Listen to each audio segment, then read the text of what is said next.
Alright, if you click this link, I'm sure you have the same problem a lot of other people do. These are common problems that we end up running into, common questions during tulip time when we run our program here at the farm at Belvedere Tulip Gardens. I've worked probably 4 years going on now, helping out in sales and back bulbs. You guys will probably recognize me from there. If not, well, welcome to the channel. Glad you're here.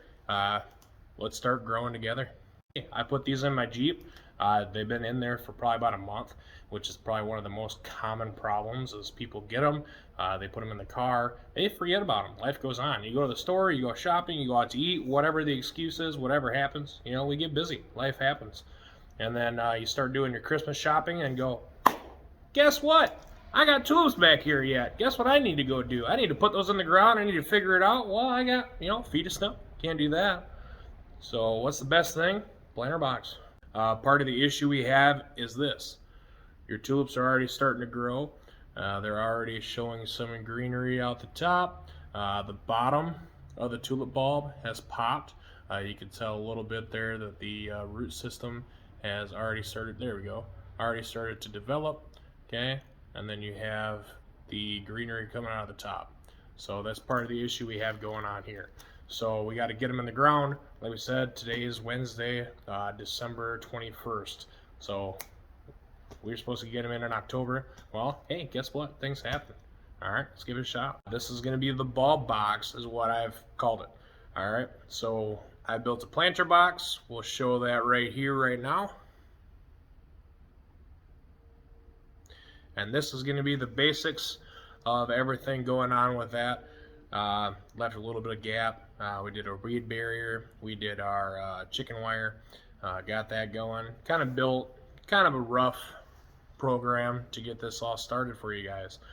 So once we get this all rolling, we put the right kind of sand and mixture in there. We'll get to that right now.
So this is their flower dew. It's organic potting soil for flowers. If you can tell, right there is a picture of tulips for you guys. There's another picture of tulips as well. Okay, so this is just made for indoor and outdoor use. Just kind of regular, flower pot, black dirt. Alrighty. This is what we use, just regular old play sand. stuff you can buy at Lowe's, Home Depot, Menards, that kind of thing. And then we have their organic high quality. This is the concentrate stuff right here, the Dairy Dew. Okay, this is the stuff that you got to mend your soil for. It's just straight cow manure. You don't have to use Dairy Dew as your recommended. You know, if you prefer something else, go for it. If you want to use whatever compost you have in your own garden, that's totally up to you guys.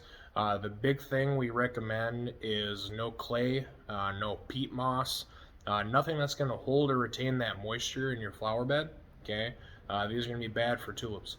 We're trying to set you up for a better program, so this is where the mixture that we showed you beforehand is kind of the ideal recommended mixture. Your sand is going to filter out all that water.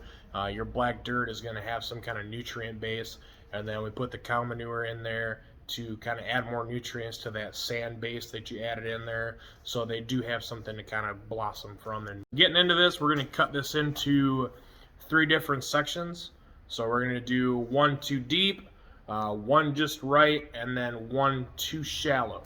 Okay, and then again we're going to cut that in half again, and we're going to put them tip up and tip down.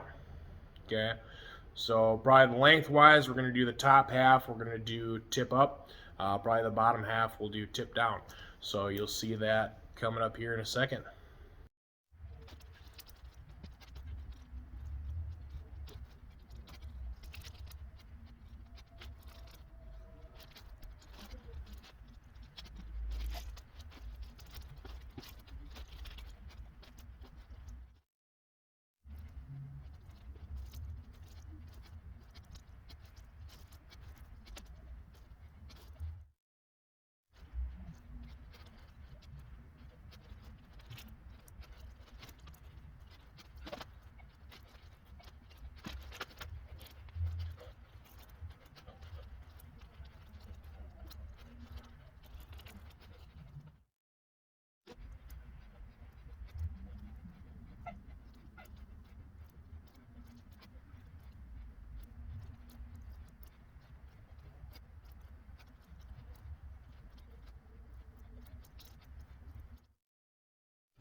So we put chicken wire on the bottom of this.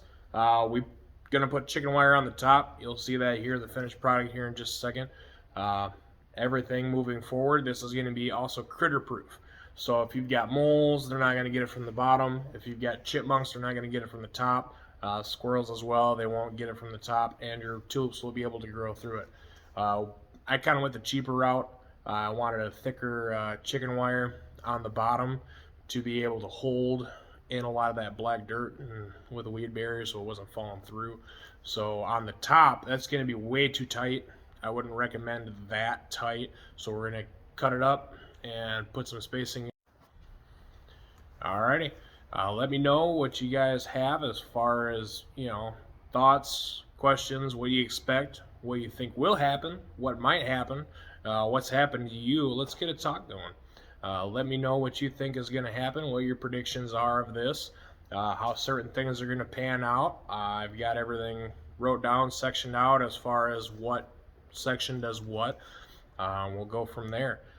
All right, hope you guys enjoy. Like and subscribe. Like we said, this is going to be a process, okay? So we've got this right now. This is just putting them in the ground. Then we're going to have a recap video of them coming up and blooming. And then we're also going to let this all sit for another year. I don't know. We'll see how it goes. We may end up digging them up just to say, hey, these are the reason why these ones didn't perform. And we might end up doing something different. I don't know. This is a start. Everything's new.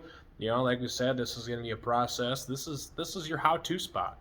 How to tulip, how to plant. What's your common problems? What's your questions? What's your concerns? Hit us up with those. All right. Thanks for watching. See you again.